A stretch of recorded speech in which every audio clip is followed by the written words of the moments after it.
Hello, everyone, and thank you for tuning in. My name is Isaac. Before we get started, I just want to point your attention to the Jersey City Free Public Library main website. You can access this website at www.jclibrary.org. And on the calendars of events section, you can find out about more author talks like today, more read out loud sections, more entertainment, and all sorts of entertainment that's happening throughout the day and throughout the week. Today, we have an author talk with Graham Hodges with his recent book, Black New Jersey, from 1664 to the present day. Dr. Graham Hodges is the George Dorland Langston Jr. Professor of History and Africana and Latin American Studies at Colgate University in Hampton, New York. He is the author or editor of 16 books, including Slavery and Freedom in the World North, African American in Monmouth County, New Jersey, 1660 to 1870, and Root Branch, African Americans in New York and East Jersey, 1613 to 1863. Dr. Hodges received his master's at the City College of New York and a PhD at New York University. Thank you for being with us and welcome. Thank you very much. My pleasure to be here. So my first question is, how did you come to write this book? Well, Black New Jersey is actually my third foray into Black New Jersey history. I started getting into this when I just finished my PhD at NYU. The world yawned. I didn't have a job. My mentor, Carl Prince, got me a position on the William Livingston papers. And what we were supposed to do, Livingston was the Revolutionary War governor of New Jersey, was to annotate every letter that came into him. And one of the letters that came in had to do with this guy, Colonel Ty, who was a self-emancipated man from Shrewsbury, New Jersey, who was terrorizing his master and other patriots. And so I kind of got into Colonel Ty as a figure, and then realized that Black New Jersey history had a fascinating saga, going backwards into its origins and then up to the end of slavery in 1804, and then following into the Civil War. So my first two books are about that. Then this book, which was commissioned by the New Jersey Historical Commission in New Jersey, really brings it up to the present day, because I wanted to see the effects of slavery. I wanted to look at the Black New Jersey population over 3 centuries, and to see how things had gotten better, stayed the same, gotten worse. See how the social patterns played out in this really important state. You mentioned slavery, so I guess we could just start right there. Can you talk a little bit about colonial period in New Jersey? Sure.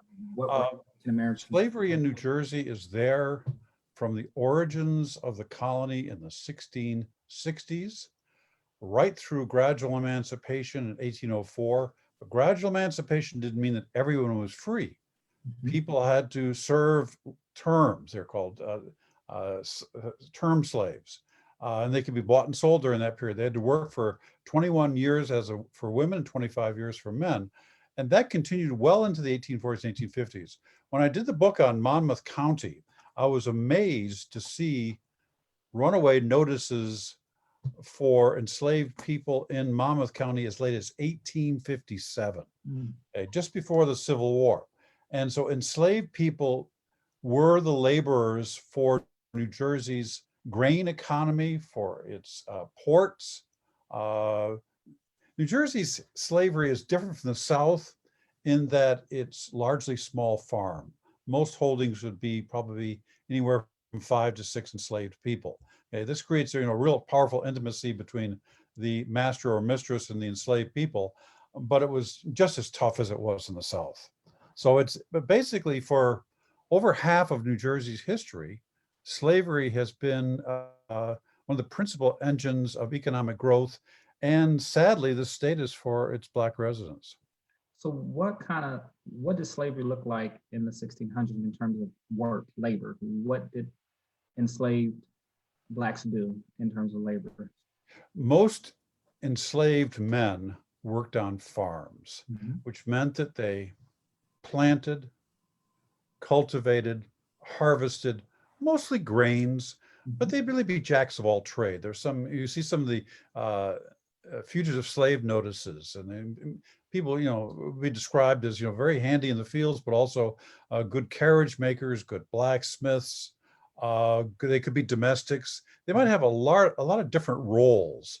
They're sort of jacks of all trades early on.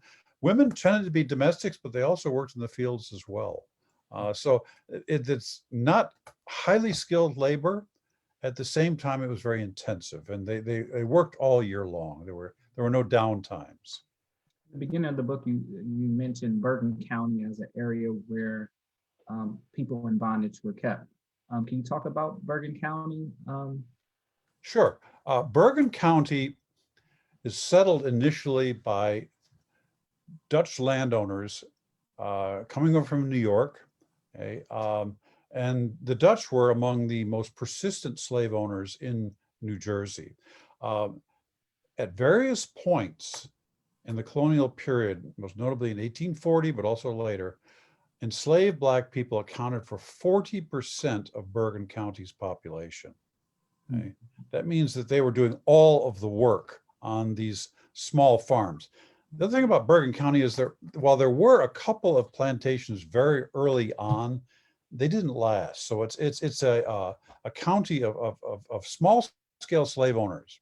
And frequently the enslaved person was the most valuable property, if you will, that a master had. It would be worth more than his or her land.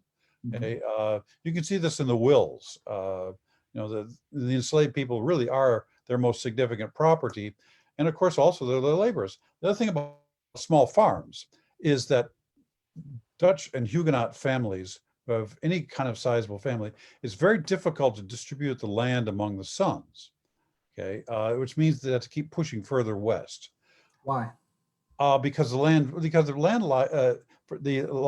original allotments for land were only about 100 acres. You can't really divide that up among young men and have any kind of subsistence at all. So they have to go further west into Sussex and Warren counties, a place like that. But the other thing about it is that the Dutch and Huguenot tended to bequeath enslaved people to the daughters, as called movable property. And this made the daughters more attractive for marriage.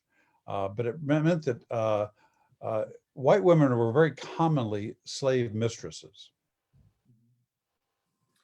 You also talk about religion.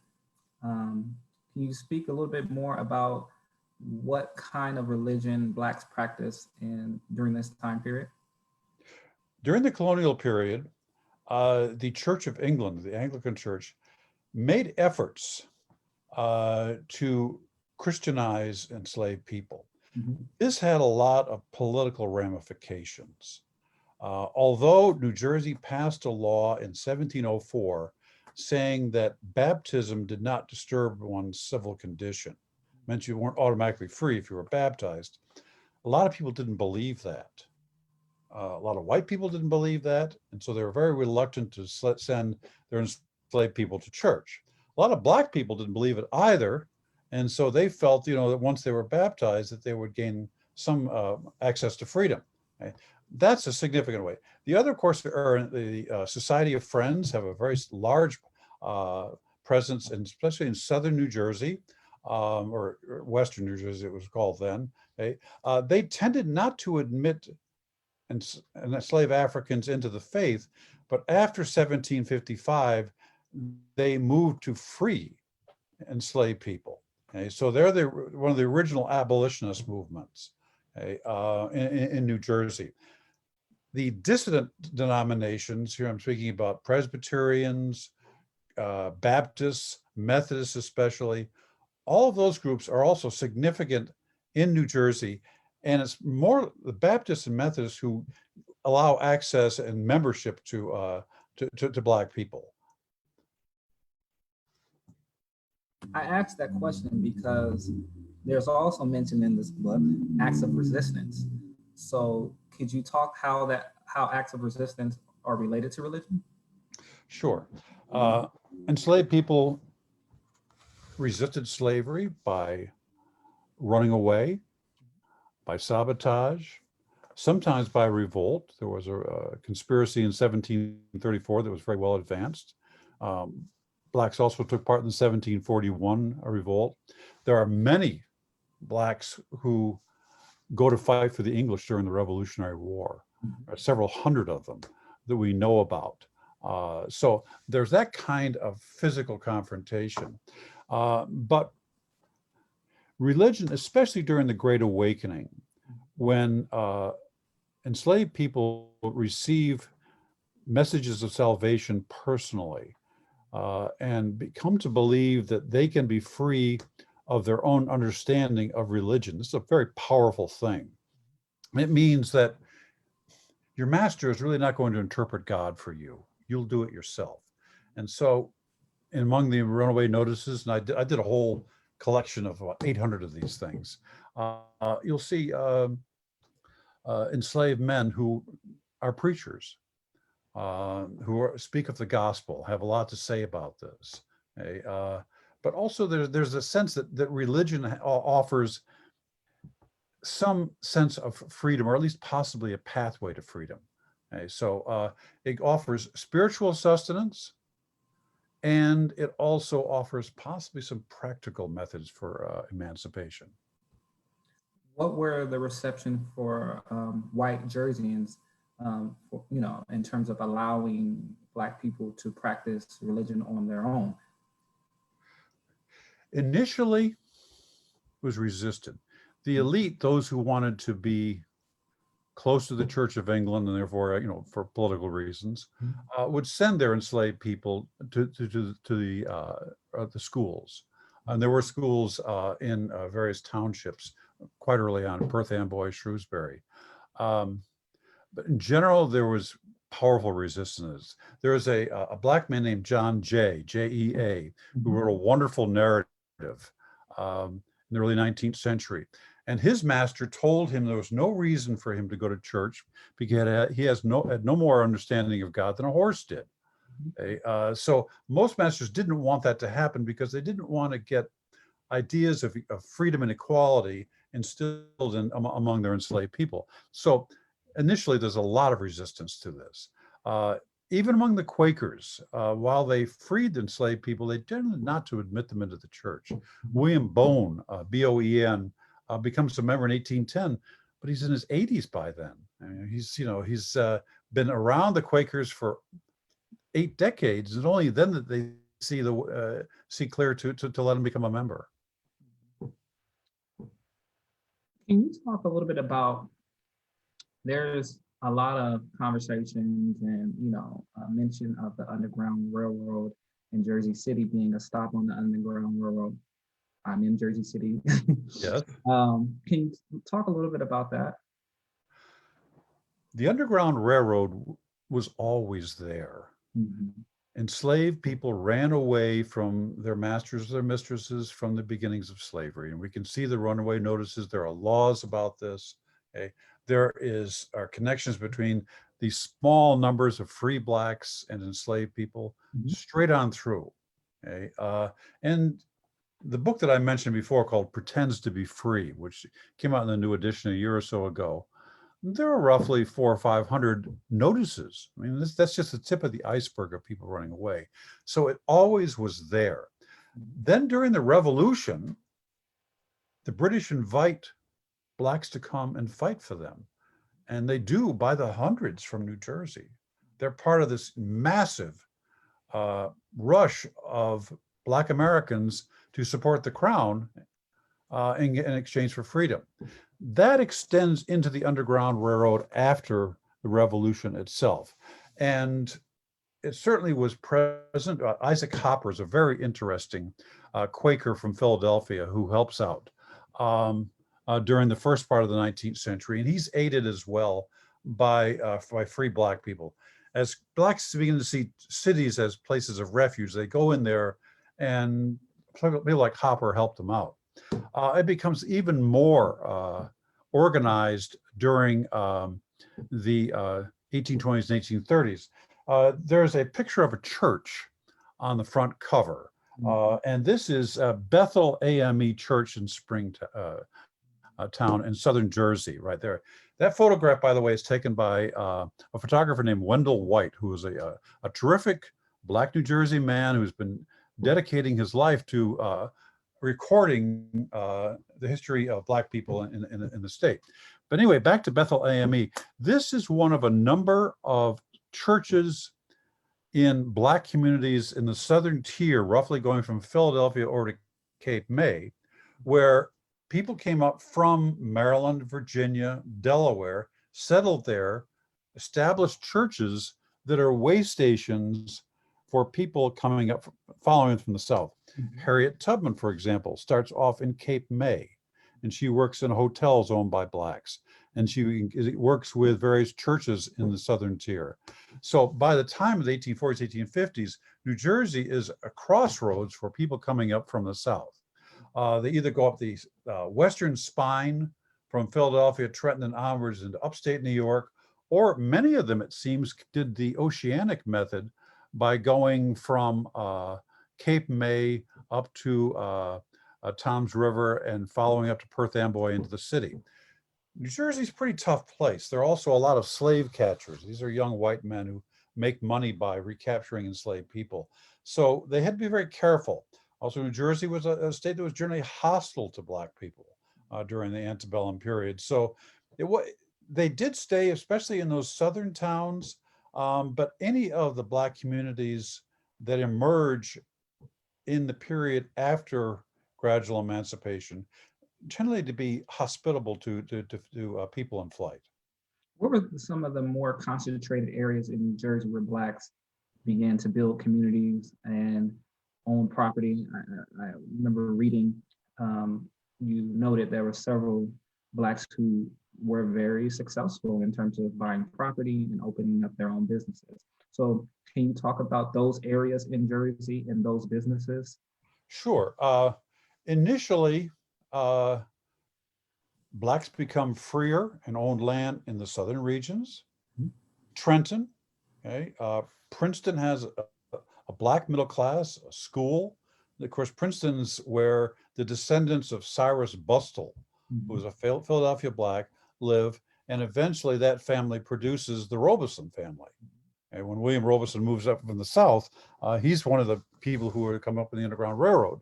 And he's a prominent minister there. And his son, Paul, of course, is one of the greatest person that New Jersey has ever produced. Because Paul Robeson went to school in New Jersey, grew up there. He's really our proudest citizen. Newark has a small population in the 19th century, but that grows very rapidly after the Civil War. In most of these places, former slaves were able to get small lots of land. There aren't any big landowners, but as those towns develop, they have create a cadre of middle-class people in various professions. Doctors begin to appear, lawyers. John S. Rock is the first Black lawyer in New Jersey in the 1840s. He later becomes very famous in Massachusetts as a jurist, and even is the first Black person to make a statement before the U.S. Supreme Court. So, I mean, the state does supply a significant, small but significant middle class by the 1840s and 1850s. I also want to ask you a question. Even though Blacks are able to buy property and open up their own businesses, the vast majority of whites are still pushing for slavery to, operate. Why is that? Slavery is a mental condition as well as physical. And it's, as you've seen recently in the United States, it's very difficult for some people to accept Blacks as equals. I mean, this is a case even in 2021, as we're sadly learning about our country. This is really, it's our national tragedy. It's what keeps us from being the truly great nation that we want to be. And that's even more so in the 19th century, during the decades after slavery, because white people have been accustomed to dominance, and suddenly they don't have that anymore. And so they want to try to sustain that in some ways. So the aftermath of slavery in New Jersey is rough. There's a lot of discrimination. There are very few Black office holders well into the 20th century. Actually, only recently there've been more than just a handful. Okay? it's a state where race has always mattered enormously. And yeah, white supremacy is always been a big problem in our state. There's also mentioned in the book how blacks had to pretty much pay for their freedom, and their masters were penalized if they wanted to free them. And the courts participated in this. Can you talk a little bit about that as a barrier essentially? Well, in the colonial period, it was an absolute barrier to have just a handful of free blacks, and it means up to 1775. Okay. During that time, New York and New Jersey both had laws that if a person was to be freed, there had to be a 50-pound bond, and that's a lot of money during that period. Okay. This is because of a prejudice that free blacks would become burdens on the community. Gradual emancipation allows masters to be compensated because men would not be free until they're 25. Women would not be free until they're 21. Well, if the life expectancy is only 35 or 40 years, that's the bulk of their economic productivity. And even after that, I had searched high and low through thousands of wills and almost never found any white people who were willing to give freedom dues to the enslaved people that they had owned. When they became free, they didn't say, here's a certain amount of money to sort of start you up. Rather, they tried to oppress them, kept them as cottagers, living on their land, renting a home, renting tools, renting seeds. This is an early form of sharecropping that was quite popular in New Jersey. So there are a lot of ways in which enslaved people paid for their freedom. The other thing too is that, of course, slavery means it's very difficult to accumulate wealth, Right. To the generations. I mean, if you're barely scraping by, if you only become free late in life, and most jobs are restricted from you, schools are very, very limited, it's difficult for a family to accumulate wealth that can be passed down through the generations. Mm-hmm. So this has also been a significant problem. Can you talk about the violence during this time period? Because you detail a lot of some points of violence of resistance. Can you talk a little bit about? Well, the title of one of my books is from a famous incident in New Jersey in 1750, in which an enslaved man is burned at the stake. Mm-hmm. And as the flames lick up his body, he'd murdered his master. He declares, they have taken the root, but they have left the branches. And that kind of resistance, I think, was important for encapsulating that particular book, but also the response to violence. But yes, slavery, especially in small farm slavery, has to involve personal dominance over another person. Mm-hmm. Okay? And this can be done by one owner or by a series of related owners. I found that frequently slave masters live within a few miles of each other. Okay? Jailers and sheriffs were used well into the 19th century to subdue recalcitrant enslaved people. Violence was always very much a part of that. Mm-hmm. Can you talk a little bit about the Quakers in New Jersey and how they helped, or how they did not help in so many ways? The Quakers are important. Initially, the Society of Friends, and Southern New Jersey is sort of part of the Philadelphia meeting, were slave owners. There's an author named Gene Soderlund's done a wonderful book on Quakers and slavery, who shows that most of the political elite, most of the economic elite of Southern Jersey owned slaves. Mm-hmm. But little by little, the whole question of one's relationship with God really begins to trouble the Quakers. And people like John Hepburn and John Sanford, John Woolman, say that it's impossible really to be a good Christian and own slaves. And the Quakers are the first faith to really take that to heart. By 1755, they declare that masters in Pennsylvania and New Jersey have to free the enslaved people they're controlling. Okay. This is where Colonel Ty comes in, that I mentioned earlier on. This is kind of quite fascinating because Ty's owner is from Shrewsbury, and he was not a very good Quaker. He'd been cited earlier for drinking and for fighting, which are both also not good friendly behavior.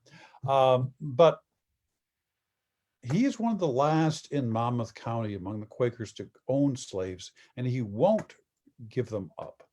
So various Quakers from the meeting come to visit. Why won't he give them up? He just won't see his mind to do it. He and his mother, and they had owned slaves since the early part of the 18th century. So several generations of ownership. He just wouldn't do it. I mean, he's not that as uncommon as we might think. There are a lot of Quakers in New York who wouldn't do this. There are Quakers in North Carolina who wouldn't do it. But this is what I think was really interesting is that other members of the meeting would come to his farm and talk to him. And they didn't just show up and say, you know, you ought to free your slaves. They would stay for hours and discuss this matter. They would come back again and again. Eventually, they excommunicated him. But what I found particularly fascinating is that Titus Corleys, who is a young black man about 21 years age, living on the farm, listens to all of this. Okay? He listens to his master arguing with these fellow Quakers about freeing him. Okay? And when he becomes 21, he learns about Lord Dunmore's proclamation in Virginia, offering freedom to enslaved people willing to fight for the English, and he takes off. Okay? So he's an indirect opportunity to gain freedom. The Quakers aren't speaking directly to him, but he hears them talking on the farm, and then after that, he takes his own freedom, then comes back later and terrorizes his master and other patriots for the English. I'm gonna actually read a passage from the book. Sure. This will take us into the 20th century. And I'm not, because you're from Jersey City, I wanted to talk a little bit about George Kennan. He's a really interesting guy. And I'm not going to read the whole thing, I'm sort of excerpt a little bit. But Kennan's from South Carolina. He comes north and studies at Lincoln University, which is just over across the Pennsylvania border. And this is the school for Black New Jerseyans because they couldn't go to Princeton, they couldn't go to Rutgers until the 1960s, or very few of them. So Lincoln's the place where they're most welcome. It's sort of Pennsylvania's version of Howard. Okay, so he works as a Pullman porter. He excels in sports. He's does not use tobacco or alcohol. He's a great debater. And then later he moves to Jersey City, gets a medical degree at New York Medical College in 1900, sets up his household and practice in Jersey City, when in 1900 the Black population is only about 3,700 people, but he has a prosperous medical career. He's also the founder of the Black Lafayette Presbyterian Church in Jersey City, and really good about securing funds there. He makes films. And during World War II, he founded the Frederick Douglass Film Company, note the name, okay, to counteract negative cinematic portrayal of Blacks. And in July 14th, 1916, he hosts a film, The Colored Man Winning His Suit to an Interracial Office of 1800. Okay, and this is about a young Black attorney. And this is, of course, to counteract the negative images of Birth of a Nation. They make several other films. He memorializes John Brown by heading a building and loan association in the name of the martyred white man. Okay? He's an exalted member of the Elks. I talk a lot about the Elks and how important they are in New Jersey. Okay? He works for the War Department during World War I and writes articles about the bad treatment of Black troops in the American Army, and works politically with David Baird, who's a senator, to try to improve the lot of Blacks. 1917, he organizes a peaceful procession of 10,000 Black men and women, children, to protest the rising tide of Jim Crow. Okay, and this gets him more involved in politics, and he suffers this himself. He says he's been denied service in one restaurant after another, and when he goes into Newark. And he said the spirit of intolerance is really deplorable there. In 1924, he seconds the nomination of President Warren G. Harding as the Republican nominee, which shows, that he's really somebody who has gained quite a bit of political status. A lot of people feel that he was too accommodating of whites. I think he's a very important transition figure from the accommodationism of Booker T. Washington into the more politically resistant activities of someone like W.B. Du Bois, whom he knows very well. He tries to get the Republican Party to push an anti-lynching bill and almost gets it done in New Jersey. Sadly, he's fatally injured in a bus accident in Jersey City when is thrown off by accident off a city bus and suffers a severe concussion.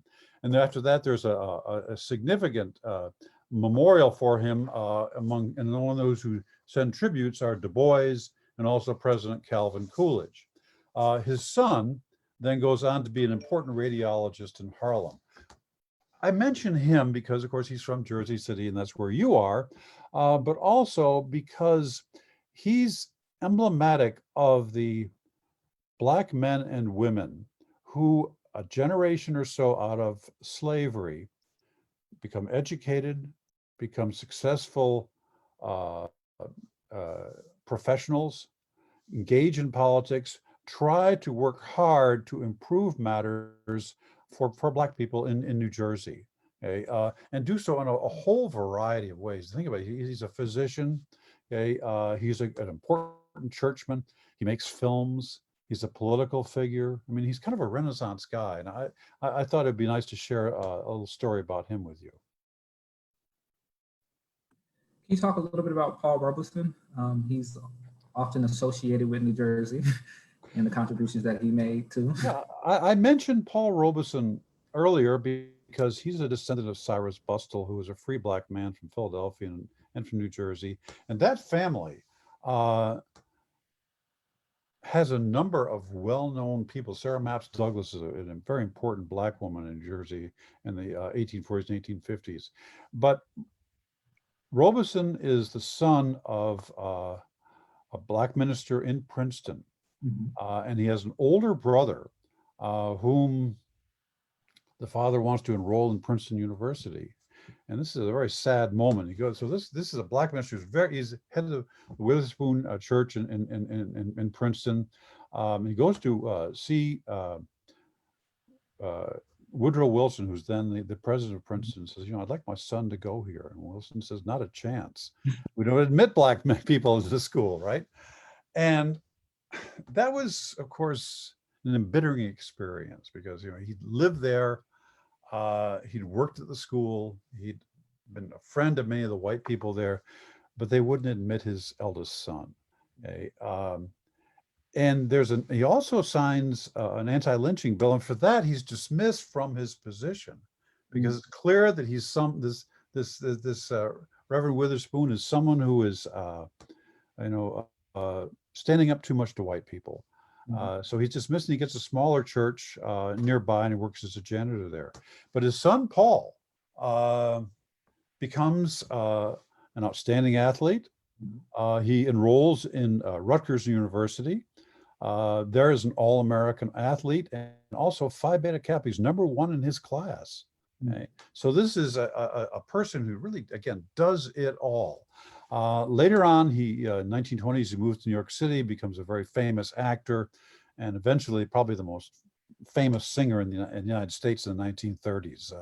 His album, Songs for Americans, is an absolute necessity for middle-class people to own in the late 1930s, 1940s.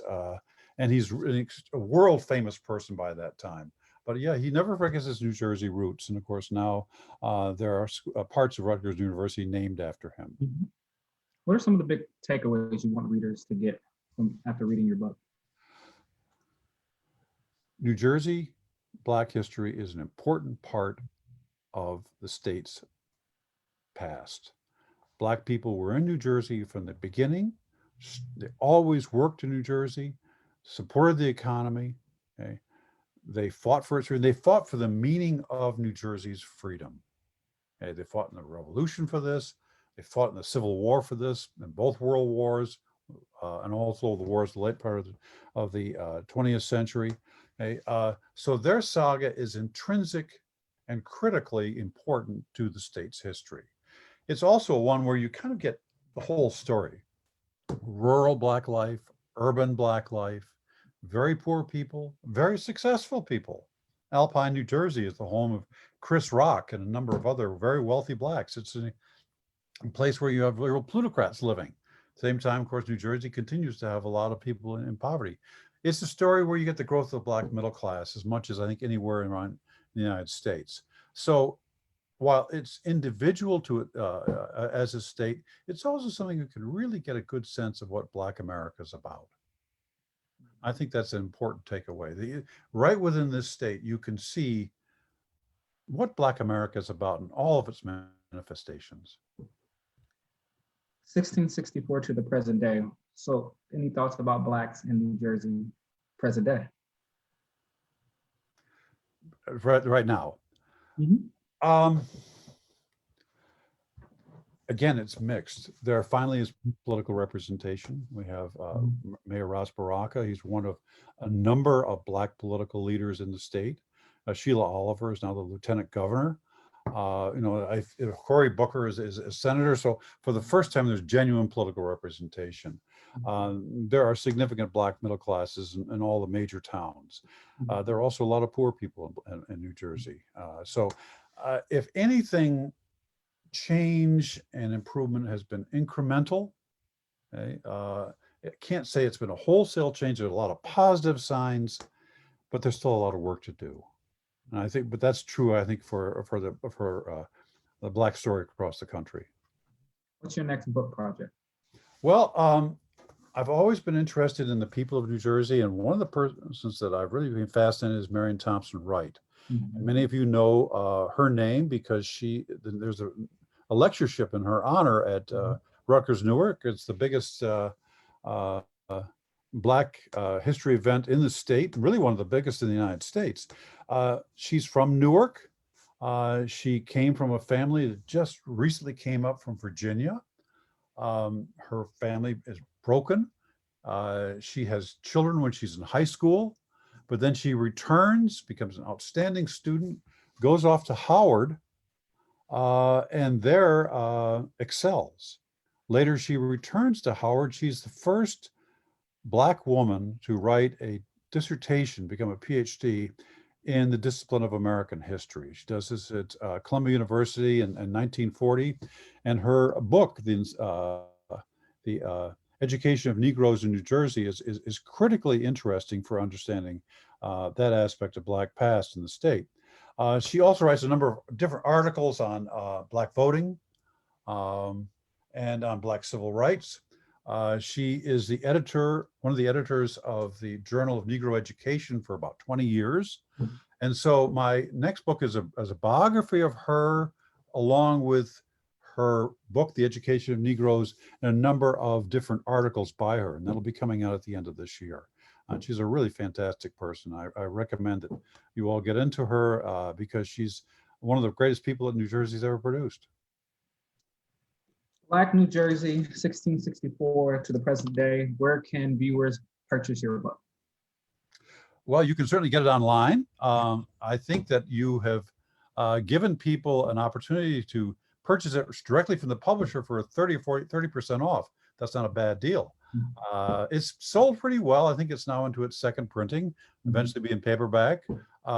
It's won an award for the best book on New Jersey history a year or so ago, so I'm pleased about that. But yeah, go to the website you've given out and buy it, and I hope that I'll see you at some event after we all can move around more freely. Thank you for coming on. My pleasure to be here. Thank you.